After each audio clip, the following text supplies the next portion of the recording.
When you walk through a storm, hold your head up high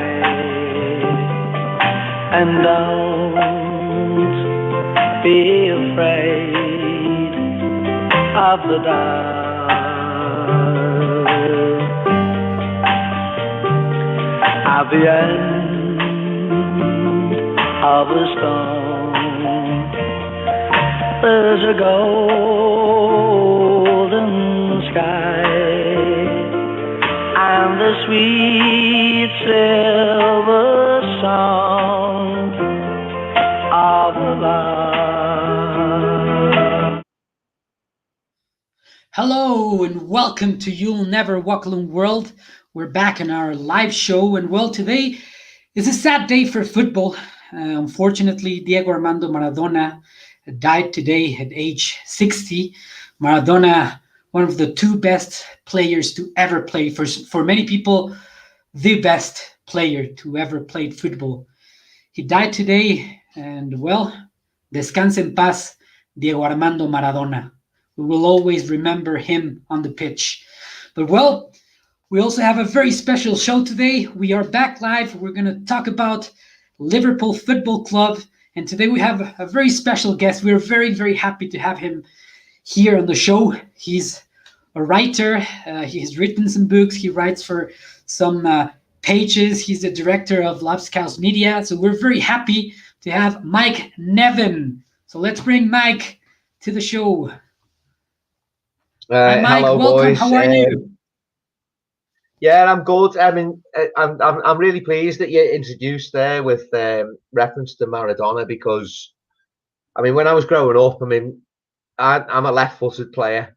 I'm 53 years of age now, so I think the ship has sailed in terms of making it for Liverpool. But as a left-footed player and as an appreciator of good football, I mean, I think in all, I mean, I saw John Barnes live, and I think he's the greatest player I've ever seen in the flesh.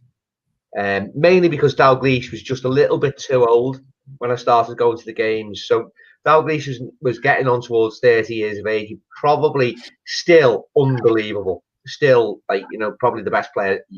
You could argue the best player you've ever seen, Dalglish. Anyone can who saw him. But he was just getting towards, he was past his peak. So John Barnes is probably the best player I've seen in the flesh. Maradona's the best player I've ever seen. Without question. Yes. Yes. I mean, yeah. It's an interesting argument. Messi or Maradona? I love Lionel Messi, another left footer, and I've talked about three left-footed players here, apart from Kenny.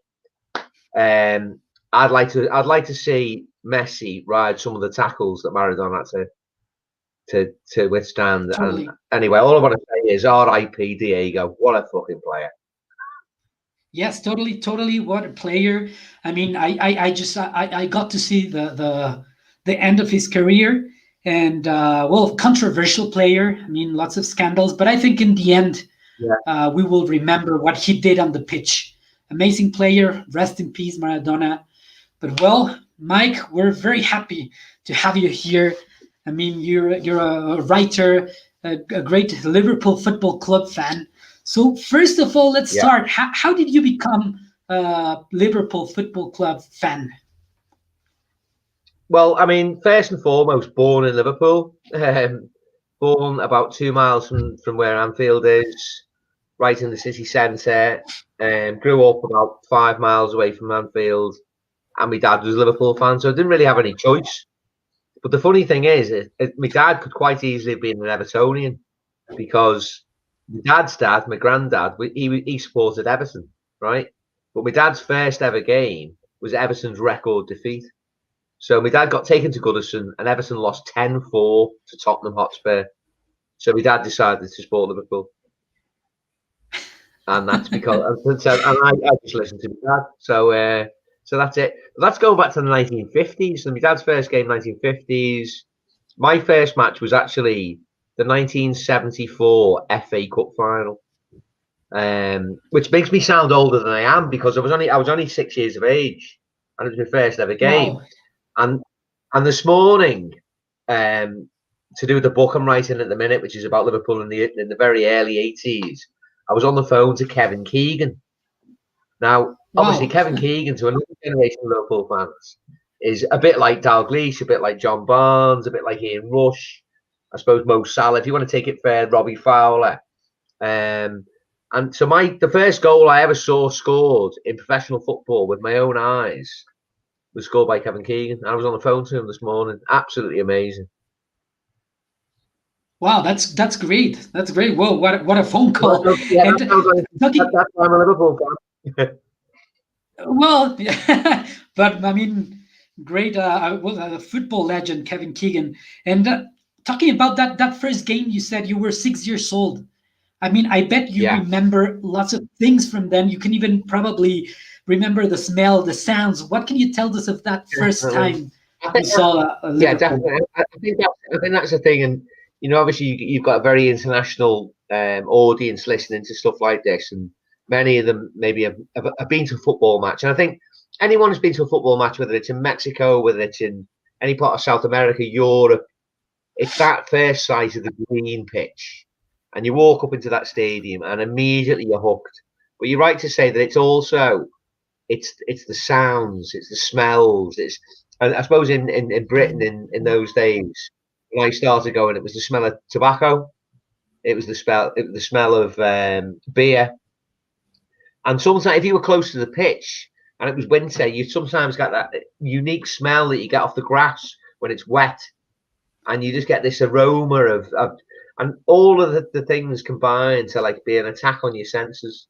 And then, of course, then that green pitch is then invaded by these red people in their red shirts, and it's just, it's love at first sight. It is love at first sight.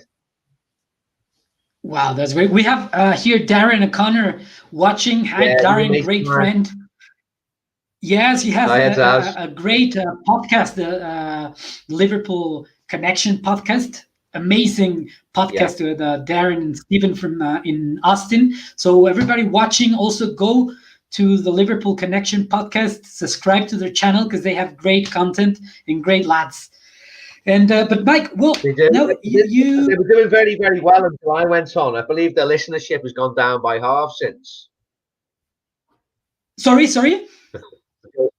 I said I've been on that podcast myself, and it was great. But ever since they had me on, they've been struggling. I'm joking.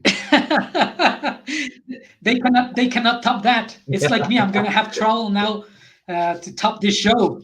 After you, I mean, has to be King Kenny or Stevie G. I don't know. They've had some fantastic guests. They've had some fantastic guests, and they're very cheeky. Actually, I texted something. I actually put something on my Facebook thing today about speaking to Kevin Keegan and Daz's colleague at the Austin, Texas site. Immediately texted me saying, "Well, can you get Keegan for us?" So I'll do my best. Well, I hope so, and I'll be there watching. I usually watch those guys and great friends. But well, Mike, then how did you start writing? I mean, because you've written and you still write in pages in lots of sites and about Liverpool Football Club. How did you start writing? I think I'd always written stuff about football, really from the age of 7. I mean, I basically used to pass exams through writing about football. So where most of my work would be substandard because I was too busy thinking about football, watching football. Occasionally in English exams, you get the chance to write about what you liked. And so I'd write about Liverpool. I'd write about going to the match. I probably wouldn't write so much about the football. So I wouldn't write about tackles and headers and shots and goals. I'd write about the experience. I'd write about how it felt to be a Liverpool fan going to these matches.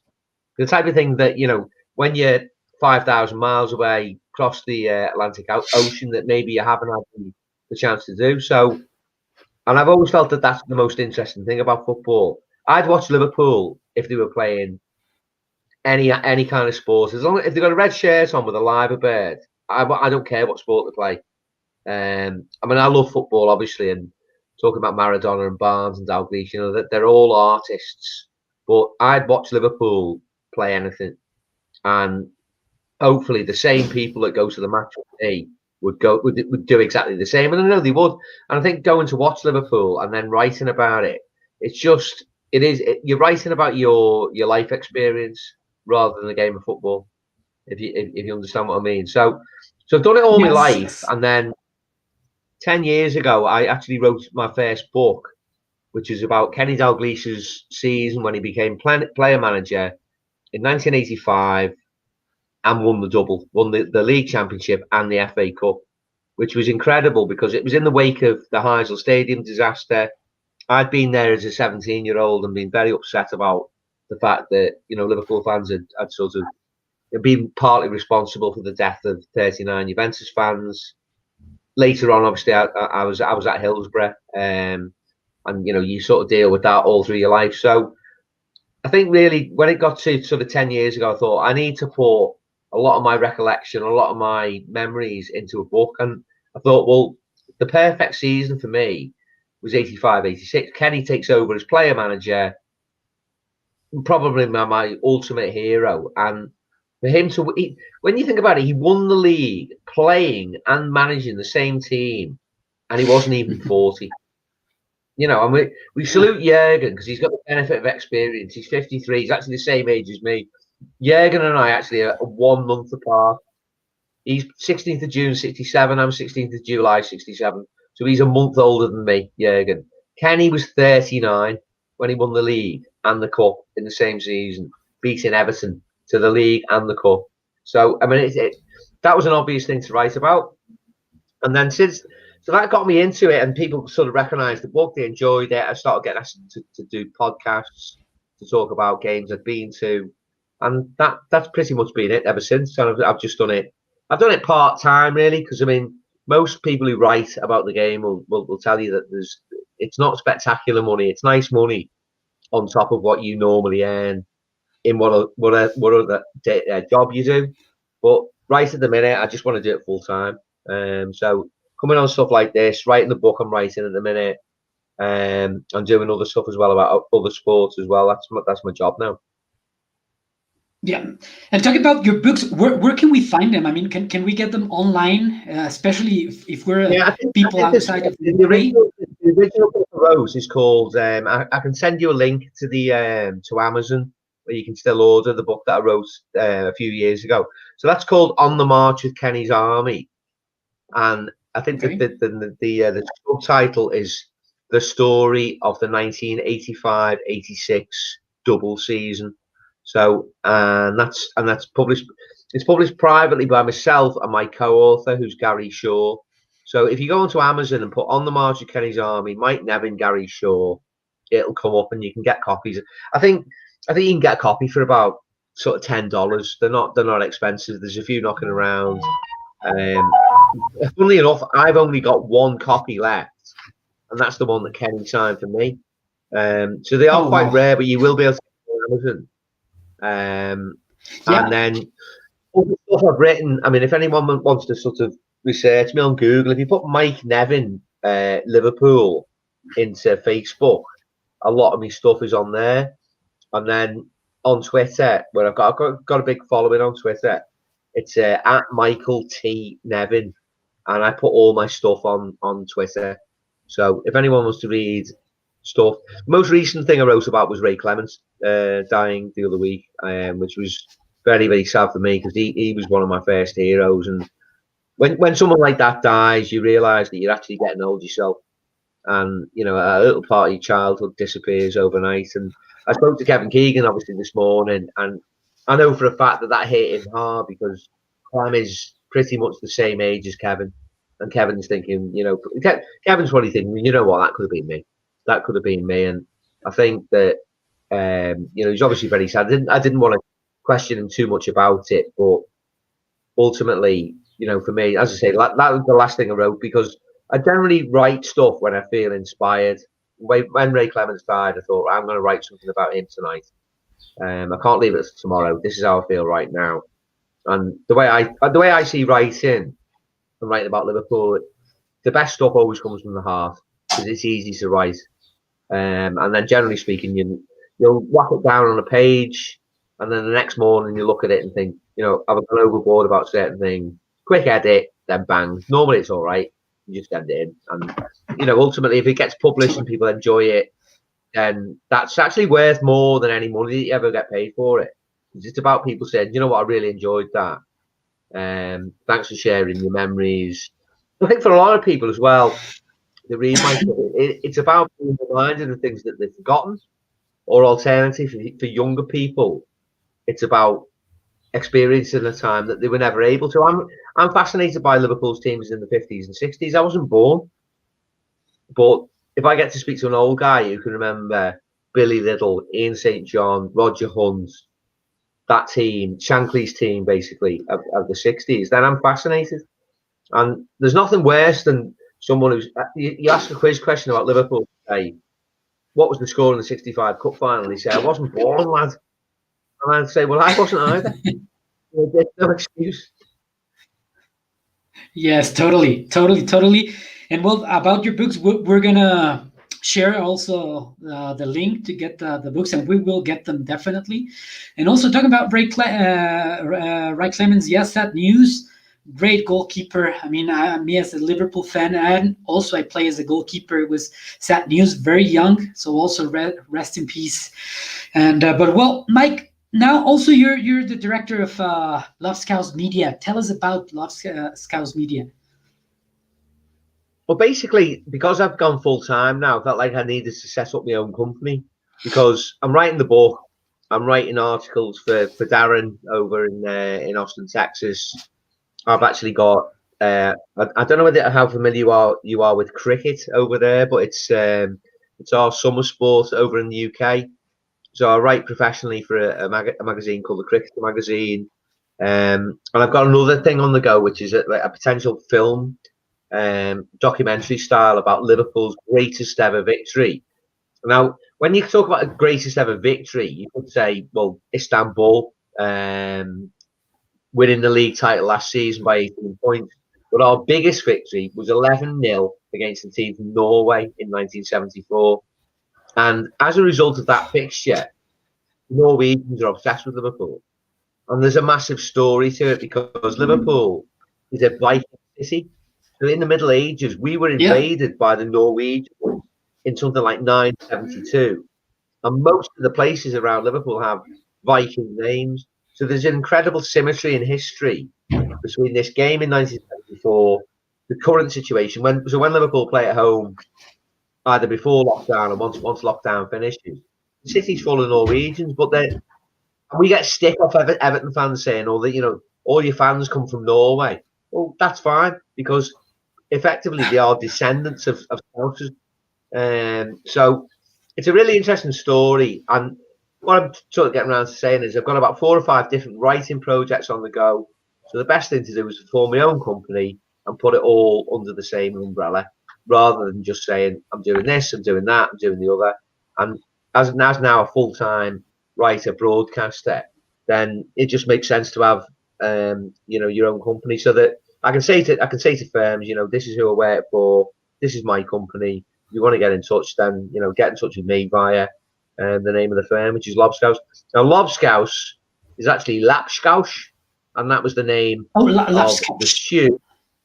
Lapskaus, which actually is Norwegian. Okay.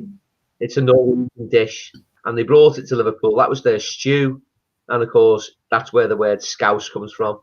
So the Vikings brought scouse to Liverpool, and there's a little bit of history for you. Yeah, so that's why I chose the name. Really interesting. Yes, really interesting. Especially, I mean, obviously, everybody's talking about the game and now the Jurgen Klopp era, and of course history. I mean, talking about Shankly, Bob Paisley, King Kenny. But wow, this is amazing. I mean, all these things with Norway and the Vikings and the colors and everything you're telling me, it's really interesting. We're gonna definitely keeping updating and in touch with you to see about that, and can't wait to read about it. Just something on the shirt that you've got on there, right? So right in the middle, you've got a World Club Champions badge, yeah. And in the background there, you might be able to see I've got a Jordan Henderson shirt. and I've got the same badge on mine. Yes. Now, and a lot of people in Britain didn't really pay that much attention to the World Club Championship final against Flamengo last year, but I did, because when I was 13, and this is the season I'm writing about in the current book, Liverpool lost 3-0 to Flamengo in the World Club Championship final. And Yes. 30 years on, 31 years on, that was revenge. That was revenge. We'd never been world champions. And I think that just like the World Cup when it started, it wasn't a worldwide event, even though it was called the World Cup. England didn't play. England wouldn't go there. It was relatively contained, and also the European Cup as well. English clubs were too precious, too snobby about the idea of even playing in the European Cup when it first started. So I think the World Club Championship in 10 years' time will be something that all English clubs, if they win the Champions League, will want to win. And we've won it now for the first time in our history. And for me, being able to say you're world champions is actually better than saying you're English champions, because you've conquered the world, or as Shankly would say, we've conquered the bloody world. And I think I went to Qatar to watch the final. So when Bobby Firmino got the winner, a Brazilian getting the winner against a Brazilian team to crown Liverpool world champions, I have to say that was one of the proudest moments of my life. Yes, it was good, and yes, as you were saying, it was revenge with Flamengo. Back then, it was that little World Cup. It was only the South American champion against the European champion. Now it's a bigger tournament where Asia, CONCACAF, Africa are going, and here in Mexico, it's big, that tournament. I mean, I know in Europe, many people really don't care about that tournament. Liverpool played Monterrey in the semi-final, and we're lucky to win. Exactly. Yes, and we were surprised. It was the Mexican champion. I mean, it's a good team, but they were not having, because they were champions, CONCACAF champions, and then there was a lapse of a few months, and in the Mexican league, they were not doing good at all. They were in the last places. So when people saw they were going to play Liverpool here in Mexico, everybody said that, oh my God, it's going to be like 5-0. Monterrey's playing really bad, and it was a tough game. So here in Mexico, it was that tournament. It's really big because usually, and well, yes, always the CONCACAF champion is a Mexican team. So for Liverpool fans in Mexico, it was an important tournament. And just on the Mexican theme, I mean, obviously with the death of Maradona today, obviously his crown and glory was in the Azteca in 1986. Yes. And I was brought up on tales of England playing in Mexico and losing to Germany, and I think it was in Guadalajara, and also playing Brazil. No, I thought it might even have been Leon where England lost to Germany, but. So Mexican England, football, Germany, and I remember that. Well. Yeah, and also remember really, really well Hugo Sanchez in that World Cup in '86, and obviously he had a great career at Real Madrid. And there's obviously this huge tradition of South American players coming over to Europe and doing fantastic things in European football. And the whole. I think for any Scouser, any person who supports Liverpool from Liverpool, I think we obsess about South American football because that's it's all about the flair. The Brazilians, the Mexicans, the Colombians, the Argentinians, all flair players. And I think you look at that Liverpool team today, it's functional, it's fast, it's exciting, but some of the ability on the ball is astonishing. And you can't get away from the fact that these guys are incredibly good footballers, but a lot of that's it's a multinational, multicultural team now at Liverpool, and it's great that they've got South Americans, in terms of Becker, Roberto Firmino, I think that's really, really nice that we've got that connectivity with South America, and to be asked on a podcast that's going out live in Mexico and to Mexico City, I mean, it's a real privilege for me. Well, it's great to have you. And it's great now that we can do this live shows anywhere in the world. And talking about Mexican football, you were talking about Estadio Azteca, where Maradona won the World Cup and Pelé won the World Cup. I moved the camera because the shirt you see in the back, that was from Arlindo, and that was a shirt of the first goal scored in the Estadio Azteca. It was a game, Club America against Torino from Italy, and it was the first game in the Estadio Azteca, and that is a shirt from the first goal to ever be scored in that stadium. Where so what year was and that? Maradona. That was 66 before the 69 before the 70 World Cup. That's incredible. I love stuff like that. I think anyone who likes the football, it's great to exist in the present day and enjoy your football league. I mean, Liverpool play tonight against Atalanta in the Champions League, but for me, it's always been about going back and you can enjoy the present and look forward to the future. But there's so much history and enjoyment to be had from Liverpool teams that you might not have seen. And at the minute, I'm really, really sort of researching teams from the 60s. And I've got some incredible pictures that have come out on a Facebook site that I'm on, which has got pictures of the team celebrating after they win the FA Cup for the first time in 1965. Now, the FA Cup isn't as massive as it used to be, but we used to be the big trophy, more than the league. And Liverpool didn't win it from 1892 until 1965. And when they won it, the scenes in Liverpool the following day when the team got welcomed home were the same as when the Beatles came back from America. So, it's an incredible history, and I urge them to sort of say, well, enjoy your Liverpool team now. They are fantastic, and they're as good as anything I've seen. But the history of Liverpool FC, which is why we all support them, we all support them because their history is the richest. Their fan culture is, without question, unique in the UK. We're more continental than any other club. And there's a saying that we're not English, we're Scouse. We're not we don't have an English mentality. We're like a foreign club playing on foreign soil. But Anfield is obviously our home.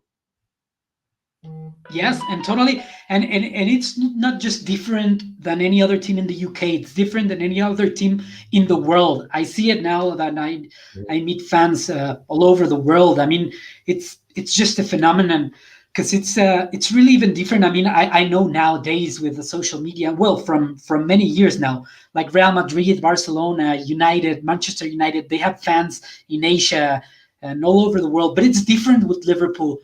I mean, the togetherness, those big clubs I was talking about, like Real Madrid and Barcelona, yes, they have fans. They sell lots of shirts all over the world. But with Liverpool, is different. You can travel, as I traveled once to El Salvador, and I met some fans there. And it was like if I knew them from a long time. I mean, it was, yes, of course, about the team, about football, but also the togetherness, the union that Liverpool Football Club has and the meaning that it has. Well, without question, and I think one of the sad things about the lockdown situation that we're experiencing all over the world is the fact that Liverpool fans have become. I mean, I've obviously got good friends, close friends that I would see outside of football and family, but the main thing that connects us is actually being Liverpoolians. Going to watch the match, going for a drink with me dad before the game, having a drink with my sister after the game, seeing my friends, and it's been difficult because we've not really seen each other for the best part of like 9-10 months now. And as much as we go to watch the team, the players pass through. So too does the manager. There'll come a point in maybe a couple of years' time where Jurgen Klopp moves on, but we'll still be there. And you guys, more remote, 5,000 miles away from home, as I would call it, you'll still be watching. And Klopp will have moved on. Yeah. Rafa moved on. Shankly moved on. Paisley eventually retired. Joe Fagan did as well. And the players and the managers will always pass through. And they all come back as supporters. Players all come back as supporters. John Barnes is a massive Liverpool fan. Graham Souness is a massive Liverpool fan. Kevin Keegan, from the conversation I had this morning, just spoke glowingly about this Liverpool team. obviously watches it all the time, just like we do. But the fact is that the people who remain for all time are what I call the lifers. You know, you're stuck with them for life. It's like a prison sentence, but you can't get any time off for bad behaviour. Yes, totally, totally. And now talking about the pandemic, I mean, it changed the world completely, changed humanity, but also obviously changed football. The same here in Mexico. I mean, we were used to go to the stadium every weekend or go to the pub and watch the games. That's not happening anymore. But talking about Liverpool fans from other parts of the world, our dream was to go someday and watch a game in Anfield. Just drink there with the cupites in a local pub, and it was my dream. I mean, to go there to Liverpool, and I was going to do it. I mean, I bought my tickets, I bought everything, and I think it was March. I was supposed to be there for May, to be there for the parade and the cup and everything. Obviously, it didn't happen. I still have my tickets. I will go as soon as I can, but I don't know if it's ever going to be the same as it used to. And if it's ever going to be, I mean, all the crowds in the stadium as it used to. What do you think is going to happen with football now in the future? I think there's. I mean, it's a really good question. I mean, just in terms of the actual sport itself, I've been amazed at how good the football is and I actually think the players, because they're professionals and they're fantastic players, they've got used to playing in front of no fans. And I was actually talking to my dad about this earlier this afternoon. I think some players are actually thriving because they haven't got that fear of doing something bad and the crowd groaning and sort of saying, "Oh, terrible ball." So I think you're seeing a fantastic product in terms of the actual football. But of course, you've got an empty ground. I actually think that because Liverpool's fan base has been going to the match so long. And I think Liverpool's quite unique in the sense that I'm 53 and I still feel relatively young in the ground because there's a lot of guys who have been there since the 60s and 70s still going, you know, sort of grandparents, even great grandparents still going to the match. So I think because we're so well versed in it, we've been doing it for so long that as soon as we get back, I think it'll click back into the same thing as it was. Having said that, there's talk about allowing 4,000 fans into the ground in various parts of the country. Now, the thought of being picked out to be one of the people who can go in that first 4,000, I don't think I want to be there because I don't want to be in an Anfield that's got 4,000 fans in. If I want to go to a ground in the Premier League that's got 4,000 fans in, I'll go to Goodison Park. But bit of a joke there, but. Do you know what I mean? It would just feel wrong because Anfield is all about having 50,000 people in there, screaming their heads off, kicking every ball, and just really, really just getting behind the team and having their day out of the week because that's what it is. I think Liverpool, because it is a poor city, still is a poor city, and there's not that much money, especially in these times. Going to the football it's a day out. It's a day to escape your worries, escape any problems in your life, and I just hope that it can come back to that sooner rather than later. Hopefully within the next, I don't know, could be 6 months, 9 months. It might not even be this season. But what I really like is the fact we won a league title there last. I think it was June in the end, and I was actually at Anfield the night that we clinched it because I thought I'm going. I don't care. I'm going. I need to be near the ground when we win this title. First time in 31 years. I was a young man last time we won it, and now I'm emphatically middle-aged. But I think if we were to win it this season, and fingers crossed, the virus goes away, and there's a situation where we can get 20, 30, 40,000 fans inside Anfield for that last game of the season. Hopefully, when we win it for a second year on the trot. Then that would be, I think it'd be magnificent. Yes, definitely. And well, what a great era. I mean, Klopp's era. I mean, the past years for Liverpool fans have been amazing. Champions League. I mean, that game against Barcelona, the way it happened, we won the Champions League, and then, I mean, the Premier League after so many years, and the way they were flying that season. many people were saying that, well, what's expectation now? Can they top that? And well, right now, the beginning of the season has been amazing, even with all the injuries. Doesn't matter who plays, the team's playing the same way. And Champions League that we have today, another game, they're also flying in Champions League. What do you obviously you expect to win more titles, but what do you think is going to happen this season? I mean, with Champions League, with the Premier League, but also FA Cup, that I think is a trophy that we want. Definitely, yeah. I mean, just to sort of looking at the trophies individually, at the start of the season, I thought maybe Manchester City might win the league and we might not win it. But having seen what's happened so far in the league, and after Sunday's win against Leicester, where I thought we were fantastic, I think we're favourites to win it again. And they've already proved me wrong because, as you say, you know, the injuries, there's obviously a mentality there that it doesn't matter who plays. They think they can win, and they play with confidence, and they play with pace. They play in the same style.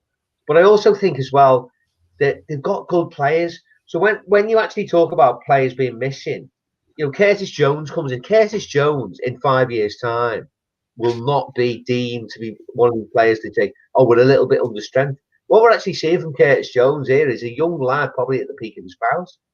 You know, he's absolutely fantastic. Nico Williams, who came on a substitute, these are good footballers. They're just young. So I think Klopp is probably less concerned about the injury situation than we are. And obviously, you know, in terms of Thiago will be back soon. You know, obviously, obviously the emergence of Diogo Jota means that one of the three is front three, the established front three, is going to get a rest. One of the things that has actually angered me a little bit about some Liverpool fans is that they're saying, "Oh, Diogo Jota needs to play instead of Firmino." Well, maybe every now and then, but that's not the point. The point is you don't have to play all three at once all the time because they get tired and they get injured. The idea is you ultimately have the four players. They all play when they're needed, if necessary. But generally speaking, three of the four will play. The other guy will be on the bench. You'll have a nice rest, and if it's not working out, you bring him on and he wins the game. Totally, definitely, and it's one of the greatest things that Liverpool has. It's a team. I mean, you see it with Shaqiri. He could play anywhere. He's not playing that often. He's not even the bench sometimes. But when he's needed, he's there and he's with the team. He's not making a big fuss or saying that he wants to leave because he's not playing. Perfect example of that was, and you know, and it extends to like the conversation about the front three. Shaqiri's ball through to Diogo Jota for the winner against West Ham right at the end of the game. With a goal disallowed, Shaqiri comes on as sub, plays the most ridiculous reverse pass that no one, I mean, even people on the TV can't see that pass. And all of a sudden you're like, oh my God, he's through. What does he do? Does he miss? He never misses, that lad, does he? Jota, he just doesn't miss.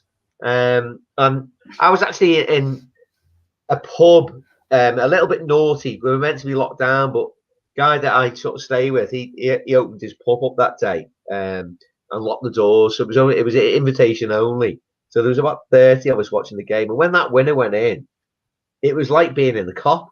You know, we were all falling over tables, we were all hugging each other, relative strangers. But it was definitely a moment as if to say, do you know what? They're not going away, this Liverpool team. And I think they can win the league again now. Having said at the start of the season, I didn't really think they might. Yeah, I absolutely think they might. And I think they probably will. With regard to the other trophies, Liverpool are due a European Cup because we haven't won it for 2 years. And it's all thing, isn't it? And I agree with you about the FA Cup. I mean, whatever doesn't work out in the two main trophies, if we can get to an FA Cup final, I only want to go to an FA Cup final if Wembley's full. Then I'm not interested in seeing one behind closed doors. But yeah, I mean, you know, it's about time we won that one as well. It is. Definitely, and well, I mean, I think it's going to be a great season. We have Champions League right now, actually, so let's go watch it. And I mean, it's always great to talk about football, always great to talk about, obviously, Liverpool, and especially if it's with great people like you, Mike. Thanks a lot for being here. Do you know what? It's been an absolute pleasure. Really enjoyed it, and I'll come back and speak to you anytime you like. Definitely. Thanks, Mike. All right. And thanks, Kimba there in the production. Hang on 1 second. Yeah. There you go. Oh, Snap. wow. Whoa. Beautiful. That's my one there. Wow. It's the same one. There you go. Yes. So Beautiful. apologies for wearing blue all the way through the interview. Well, I like I like Lacoste t-shirt. Very much a Liverpool thing, but there's my Liverpool shirt there. Same badge, world champions. Carry Lovely. on. And I mean today, All right, boys. today the blue could be in honor of Diego Maradona, so it's fine blue today. That's it. I'll paint a white line down the middle. Just make it Argentina. Yeah. Yes. And well, thanks, Mike. Thanks, Kimba. Thanks to all the people that were watching. And well, let's go watch Champions League. And remember, when you support Liverpool, you will never walk alone. See you next time.